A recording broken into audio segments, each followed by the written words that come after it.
എല്ലാവരും ചോദിക്കുന്നൊരു ചോദ്യം, നമ്മളെങ്ങനെയാണ് കുക്കുംബർ കൃഷി ചെയ്യുന്നത് എന്നുള്ളതാണ്. അതിൻ്റെ തടം ഒരുക്കുന്നത് എങ്ങനെയാണ്, നിലം ഒരുക്കുന്നത് എങ്ങനെയാണെന്നാണ് എല്ലാവരും ചോദിക്കുന്നൊരു ചോദ്യം. നമ്മളിപ്പോൾ ഇത് രണ്ടാമത് കുക്കുംബർ ഇട്ട് തുടങ്ങിയിട്ടുണ്ട്. അതിൻ്റെ ഭാഗമായിട്ടാണ് ഈ വീഡിയോ ചെയ്യുന്നത്. നമ്മൾ ചെയ്യുന്നത് ഏറ്റവും ചിലവ് കുറഞ്ഞ രീതിയിലാണ് നമ്മൾ കുക്കുംബർ ചെയ്യുന്നത്. നമ്മൾ സത്യം പറഞ്ഞപ്പോൾ മഴക്കാലമാണ്, ധാരാളം പുല്ല് കിട്ടും. പുല്ലും പിന്നെ ചിലവ് കുറഞ്ഞ് കിട്ടുന്ന ചാണകമൊക്കെ ഉപയോഗിച്ചിട്ടാണ് നമ്മൾ നിലം ഒരുക്കുന്നത്. ഇതുപോലെ ഈ കാണുന്ന പോലെ നമ്മൾ ഏതാണ്ട് ഒരടി താഴ്ചയിൽ വലിയ തോട് കയറും. ഈ തോടിൽ നിറച്ച് വേണ്ട ഇവിടെ ഇതുപോലെ നിറച്ച് നമ്മുടെ ചുറ്റും കാണുന്ന പുല്ലുകൾ, വേറെ ഒരു ചിലവ് നമുക്കില്ല. പുല്ല്, അതുപോലെ തന്നെ പച്ചിലകൾ, ഒരുവിധം കിട്ടാവുന്ന പുല്ലിനങ്ങളൊക്കെ നമ്മളിതുപോലെ നിറച്ചിടുതിൽ. ഇതിൻ്റെ ഒരു ഗുണം എന്ന് വെച്ചാൽ ഇത് ചെടികൾക്ക് ഒരു സദ്യ പോലെയാണ്. എല്ലാ തരത്തിലുള്ള മൂലങ്ങളും ഇതിനകത്തുണ്ട്.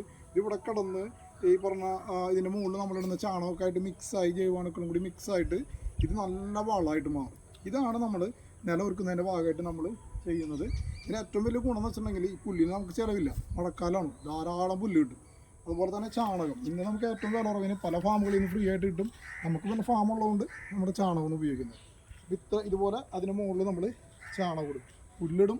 പുല്ലിന് മുമ്പായിട്ട് നമ്മൾ വേപ്പും പിണ്ണാക്ക് കുറച്ച് ചെറുതായിട്ട് തൂവി കൊടുക്കും. അതിൻ്റെ മുകളിൽ ഇതുപോലെ ഉണക്ക ചാണകം അല്ല പച്ച ചാണകം.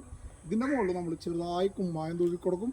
അതിന് ശേഷം അപ്പുറത്തെ വരിയുണ്ട്, ഈ വരിയിലുള്ള പോലെ നമ്മൾ ചെറുതായിട്ട് മണ്ണിട്ട് ഒരു ഏതാണ്ട് ഒരു 1.5 ഇഞ്ച് കനത്തിൽ മണ്ണിട്ടിട്ട് ഇത് മൂടും. എന്നിട്ട് ഒരു 12 ദിവസം നമ്മളിത് എന്ത് ചെയ്യും, വെള്ളം നനച്ചിങ്ങനെ നിർത്തും. മഴ ഉണ്ടെങ്കിൽ വെള്ളം നനയ്ക്കണ്ട, അല്ലെങ്കിൽ വെള്ളം നനച്ചിങ്ങനെ നിർത്തണം.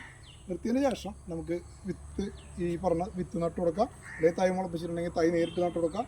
ഇങ്ങനെയാണ് നമ്മൾ കുക്കുംബർ നടുന്നതിന് വേണ്ടി നിലം ഒരുക്കുന്നത്. ഇതാണ് നമ്മുടെ കുക്കുംബർ. ഇതൊക്കെ ഉണ്ടാക്കി കിടക്കണം. നോക്കിയാൽ ധാരാളം ഉണ്ടായിട്ടുണ്ട്. നമുക്ക് ഈ പറഞ്ഞ പോലെ നമ്മൾ നേരത്തെ കാണിച്ച പോലെ തന്നെ വളരെ ചിലവ് കുറഞ്ഞ രീതിയിലാണ് ഇതും ചെയ്തിരിക്കുന്നത്. ഇതിൻ്റെ ഒരു പ്രത്യേകത എന്ന് വെച്ചാൽ നിങ്ങൾ കണ്ടോ, വെറുതെ ശീമക്കൊന്നര കാലൊക്കെ നമ്മൾ വെട്ടിയിട്ടുള്ളൂ. കണ്ടോ, ഇവിടെയൊക്കെ ശീമക്കൊന്നര കാലാണ് പന്തലുണ്ടാക്കാൻ ഉപയോഗിച്ചിരിക്കുന്നത്. വെറുതെ കണ്ടോ, ഈ പറഞ്ഞ പോലെ ഒന്നില്ലെങ്കിൽ ചാക്കയറുട് അല്ലെങ്കിൽ അടക്കയറ് വലിച്ചു കെട്ടിയിട്ടുള്ളൂ. വളരെ നിസ്സാരമായ ചിലവ് കുറഞ്ഞ രീതിയിലുള്ള പന്തലാണ്, വേലിപ്പന്തലാണ് നമ്മൾ കുക്കുംബറിന് ഇട്ടിരിക്കുന്നത്. നമ്മുടെ കുക്കുംബർ കണ്ടോ ഇതുപോലെ ഇഷ്ടം പോലെ നമ്മൾ ഒന്നരാടം പറിച്ചുകൊണ്ടിരിക്കുന്നതാണ്. ഇന്നലെ പറിച്ചാണ്, നാളേക്ക് പറിക്കാനാവുന്ന കുക്കുംബറാണ് ഈ കാണുന്നതൊക്കെ.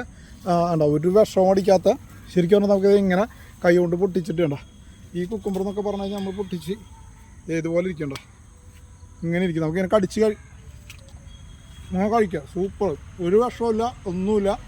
എല്ലാവർക്കും വീട്ടിലുണ്ടാക്കാൻ പറ്റും. 3-4 തൈ മുളപ്പിച്ച് കഴിഞ്ഞാൽ ഒരു ചട്ടിയിലോ 2 ചട്ടിയിലോ നമുക്ക് 4 തൈ മുളപ്പിക്കാൻ പറ്റും. ഈ ഇത്രയും തൈ മുളപ്പിച്ച് കഴിഞ്ഞാൽ നമുക്ക് സത്യം പറഞ്ഞു കഴിഞ്ഞാൽ ഒരു വീട്ടിലേക്ക് ആവശ്യമായ കുക്കുംബർ നമുക്ക് വർഷം മുഴുവൻ ഉണ്ടാക്കാൻ പറ്റും. കുക്കുംബറിന് അങ്ങനെ സീസണില്ല, എല്ലാ സമയത്തും ഉണ്ടാവും. നമ്മൾ മഴ പെയ്യുമ്പോൾ തല്ലി അലച്ച് വീഴാണ്ട് മാത്രം നോക്കിയാൽ മതി, നമുക്ക് ഉണ്ടാക്കാൻ പറ്റും. അപ്പോൾ എല്ലാവരും കൃഷി ചെയ്യുക.